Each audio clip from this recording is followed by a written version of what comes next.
We're going to go back to the Gilly Crane hotline. Jason Dobbs, the beautiful Jason Dobbs, head coach for the Moore County Rebels, joins us. I think he's on line 7. Coach Dobbs, good evening, sir. How are you this evening?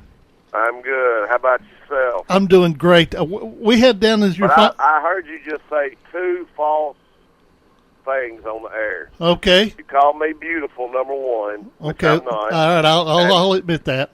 And number 2, I think you called me a rebel. Did I call you a rebel? I hope I didn't. I think you did. Who knows? At my age, brother, ain't no telling what's going to come out of my mouth. Brian cringes every time the microphone comes open. Help me out. We're talking to Jason Dobbs, the head coach for the Blue Raiders of Moore County. There you go. And the last score that we had for your game was 32-6. What did that end up at, sir? Wound up 32-12.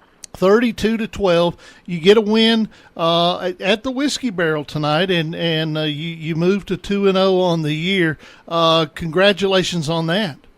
Well, thank you so much.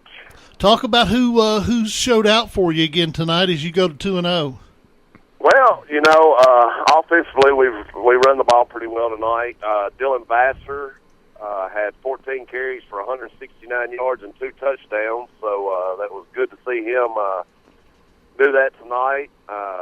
Ethan Sweeten had 11 carries for 100 yards, and Dylan Knight had 10 carries for 106 yards and a touchdown. So, ground game, we rushed for 440 yards tonight, threw for 31. We actually completed 2 passes tonight, so that's big for our offense. Oh, my goodness. Let me write that down. 2 passes tonight. Jason, for folks that may not know a whole lot about Moore County football, I had the opportunity to see some of these young kids when they were in middle school playing in that Duck River League. These kids were not used to having success, were they? No, and it's when I took over this job 3 years ago, I didn't realize the shape that Moore County football had gotten into.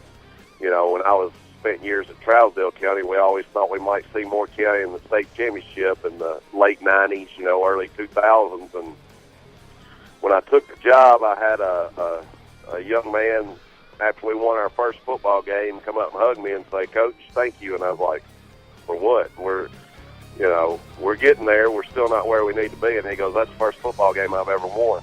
And I'm like, "Excuse me?" So, they struggle a little bit, but they've always played different competition, and I think that helps build character in them. And they come to work every day with their lunch pail and take coaching very well. And as I told them, as long as you're able to take coaching and you do things the way they're supposed to be done, good things will happen, and they're starting to happen for us. Jason, we need to go to a break as for our stations on the network. Congratulations on the win. I'll give you more time next week, okay? Thank you so much. Thank you, buddy.